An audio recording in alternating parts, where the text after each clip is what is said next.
Copenhagen,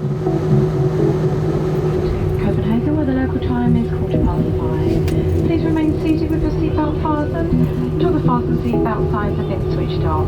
You may now make and receive calls as well as use all data services. This airport right here in Copenhagen is the site of one of the saddest days of my life. It was July 16th, 1998. I was sobbing uncontrollably and I was saying goodbye to all my loved ones who I had come to love throughout my year as being an exchange student in Sweden.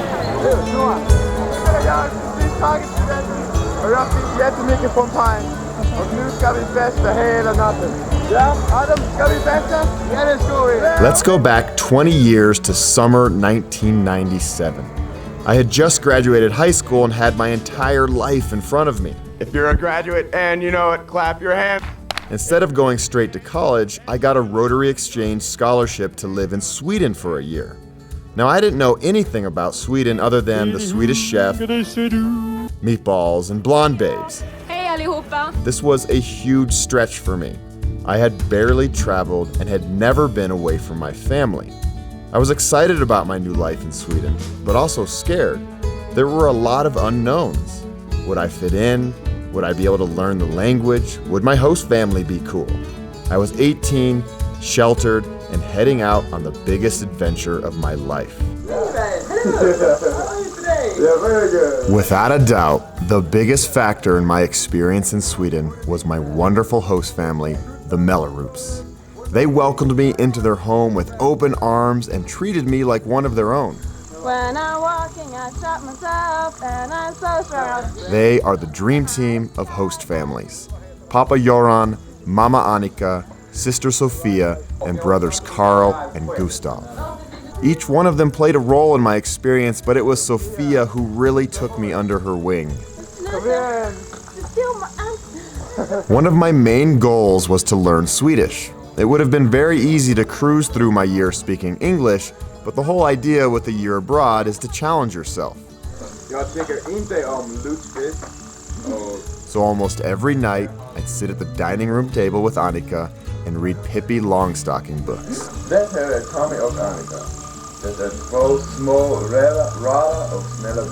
It was slow going, but every day I'd learn a little more.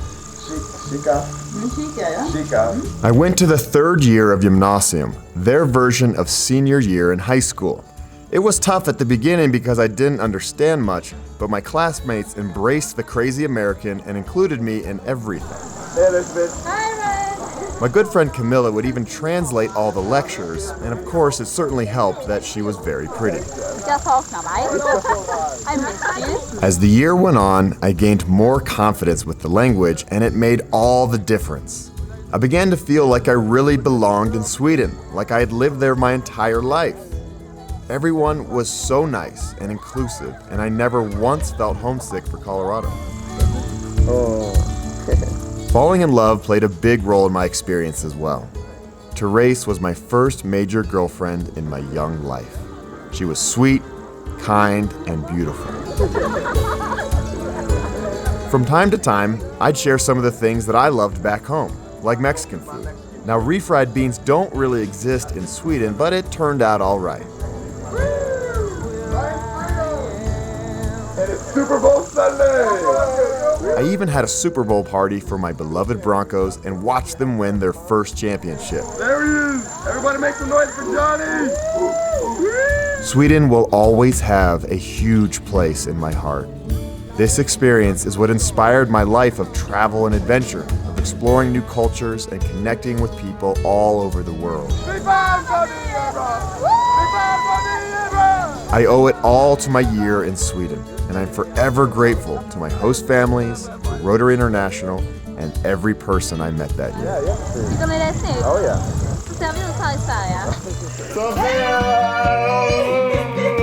I travel back home to Sweden every few years.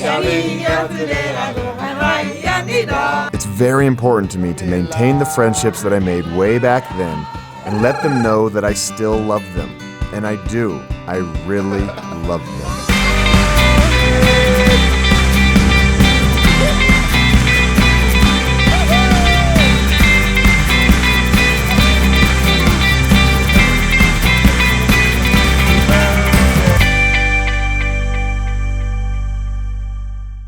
Du har varit den bästa utbytesstudent vi någonsin har haft.